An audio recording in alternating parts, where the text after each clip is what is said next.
I'm Christopher Trundell. I'm the vicar of Our Most Holy Redeemer Clerkenwell and St Mark Clerkenwell. I'm Toby Thomas, and I am the mission enabler for Hackney and Islington. Holy Redeemer, if you know it, is on Exmouth Market, which is a street with loads and loads of bars and restaurants. So particularly on Thursday, Friday, Saturday nights, there'll be hundreds of people on the street passing up and down outside the church. So we were really keen to engage with those people and welcome them into church and invite them to experience the Lord's presence and invite them to take a step in faith. So what did we do? We started two new things. The first, which we call Nightlight, was it was inspired by something called Night Fever. The name's a bit similar.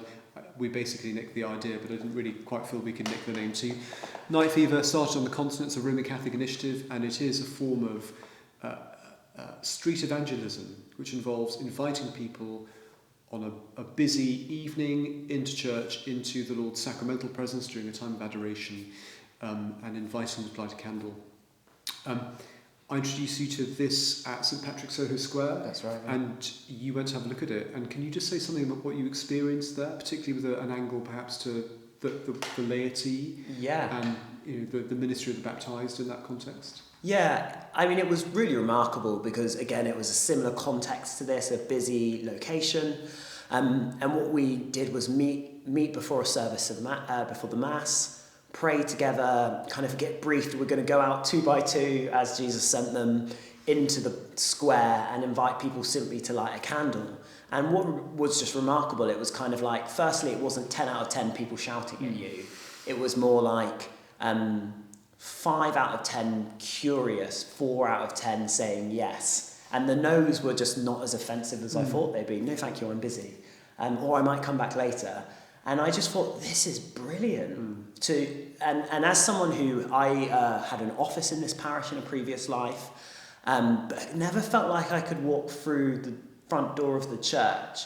It felt that maybe this is that way of moving someone from like maybe a negative relationship with the church or just no relationship with their parish church to, I have been inside that building. It was a really positive experience and it was beautiful.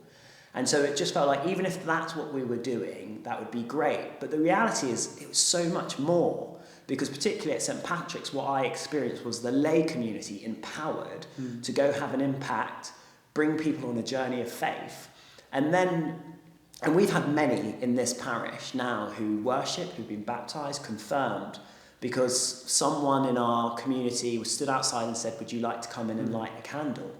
And they've come in, experienced the presence of Christ, gone on a journey of curiosity, started coming on Sundays, come regularly to Nightlight, and now they're baptised, confirmed, and inviting others into the life of the church. Before we talk about Sundays, it's worth just saying something about some of the weekly things we've built into our pattern as well, so we have something to invite people to. And so we started a lay-led Bible study on a Wednesday evening. We have Mass at 6:30, it's around half an hour, and then there's a Bible study with food and conversation.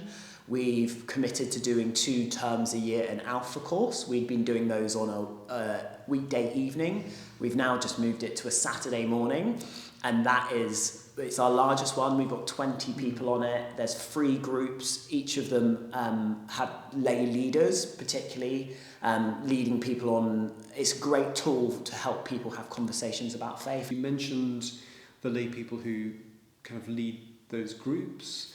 One of the things that's quite important, I think, is enabling our congregation members to step up and to take the to take the authority, as it were, to lead other people to Christ as missionary disciples.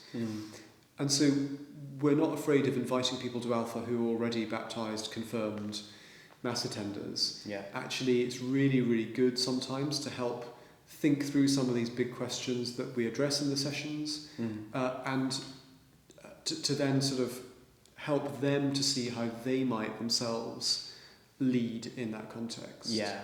And Alpha is a tool to equip the saints to do the work of the church. And to be honest, if there was something else and it worked better or more suitable, we would do that. Yeah. But we just decided, let's not make excuses to do enough so that we can do nothing. Let's do something until there's a better something. And actually, so far, it's just paying off. Yeah. And it's been really wonderful. Yeah, and over the not quite 18 months of the project, we've seen it's now more than 20 people take a step in faith through baptism and or confirmation, which has been utterly wonderful. Yeah, we've committed to every 6 months inviting the bishop to come and do confirmations and baptisms, which I think when I suggested that to Father Christopher, he was like, but what happens if we don't have people? And I was like, well, if we have something to work towards, the Lord will provide. The Lord will provide. And it's been a wonderful motivation because we are now living in a state of intention about these things rather than kind of letting them come to us. We are longing and expecting for them. Other initiative that we've started that has been the other front door has been the Sunday evening service. The 5 o'clock Mass. Yeah, the 5 o'clock Mass. And I think it's worth saying that straight up that this has contemporary music, which it's not my thing. It may not be your thing. Some of you may be delighted to hear this, others may not. But it is just Mass. So what we didn't do was dumb it down, have fewer readings, change the lectionary. It's just Mass. And the only difference is the music. And it's amazing really how simply having another Mass actually makes a difference. So that's now a reliable 30 to 35 people, which in itself is not a huge number, but that's enabled us at Holy Redeemer on a Sunday just to get over 100 on a Sunday in total, which is really helpful. Just thinking about the conference, being ready with a reason, the minister and vocation of the baptised, I just wonder, as we've said, we've engaged with a lot of people who've no church background or church background maybe a long way away. Just what are some of the things we've noticed, and what are some of the encouragements you might share with the people here today? If I may just begin with one, I've just been struck by how the tradition, the Catholic tradition, it's not an obstacle to get over. It's not something to dumb down. Actually, when we're authentic in that, it's actually very deeply attractive to people. So that's been encouraging to me, and I hope it's to you as well. Yeah, I would agree with that. I think it's helping people through the tradition to see Jesus.